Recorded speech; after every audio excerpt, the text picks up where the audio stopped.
Western U.S. homes cost more than Eastern U.S. homes. If you ever want to know why, then you've got to see this. And this real estate fact, it makes zero sense to most people because the East is more densely populated. So shouldn't it cost more? Fully 64.4% of Americans live east of the Mississippi River per the census, yet that's on land that's barely more than 1/3 of the nation. So nearly 2/3 live on just over 1/3 of the land, suggesting the East must have pricier homes, more demand, and less space. Well, then how could it be totally opposite, even weird? We'll look at a map and I'll show you 8 big reasons why this paradox is fact. Hi, I'm Keith Weinhold, Get Rich Education founder, Forbes Real Estate Council member, best-selling author, longtime real estate investor, and geography degree holder too.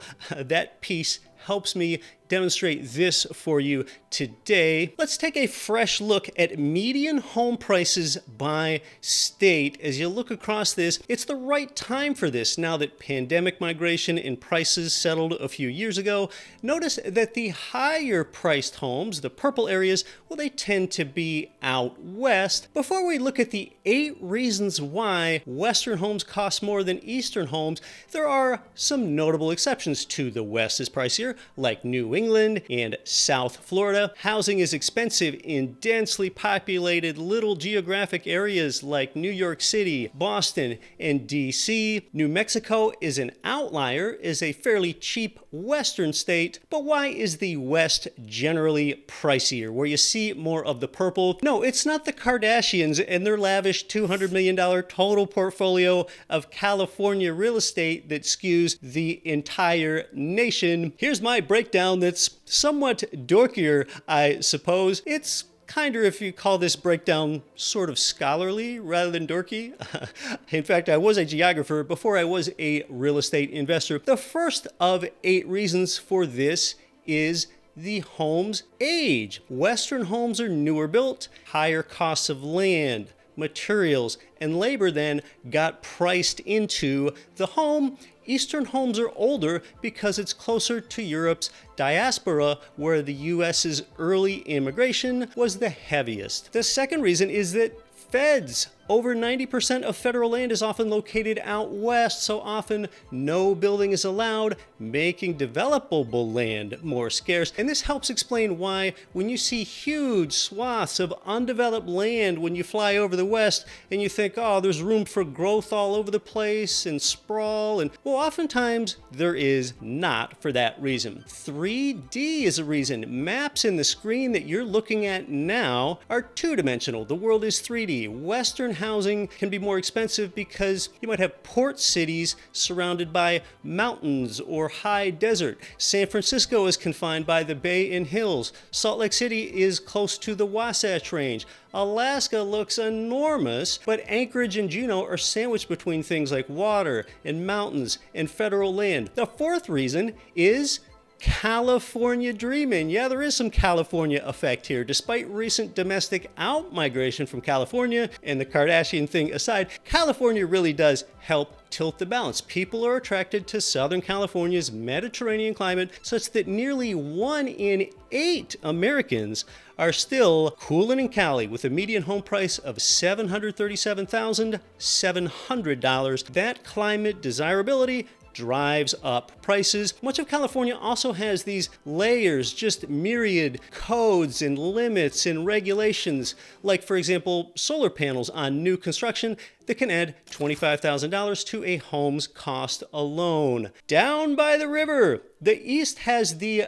Great Lakes and more rivers, and it costs only 1/12 as much to transport goods and housing materials over water than land. For example, Memphis is a gigantic transportation hub, and that doesn't mean that anyone needs to live in a van down by the river. And I live in a van down by the river. The next reason is quaking. There's more seismicity out west. It costs more to build to those construction standards. California and Washington are 20% plus more expensive to build than many southeastern states, for example. There are more fires in the west, tornadoes in the middle, and hurricanes in the east. Jobs. It takes more high-paying jobs to attract new residents and get them to uproot and move to the faster-growing west, while higher incomes can afford pricier homes. And the East has a lot going for it too. I mean, the Northeast alone, that might be the world's most productive region, but it does have some waning business sectors elsewhere, like various heavy industries and coal. I can see clearly now. Finally, the West has mountain and desert views. These can be seen from further away than eastern forest and prairie landscapes. The East does have a lot of lake and river view properties though. And okay, so there they are now. 8 reasons why Western homes cost more than Eastern homes. And hey, now you know why West Virginia has $1 million homes so big that you can get lost inside. And yet in Cali, it seems like $1 million gets you a little more than a ramshackled pool house. Now, of course, at times I've had to make gross generalizations so far about such a vast nation with so many variables. Otherwise, this video could be a few hours long.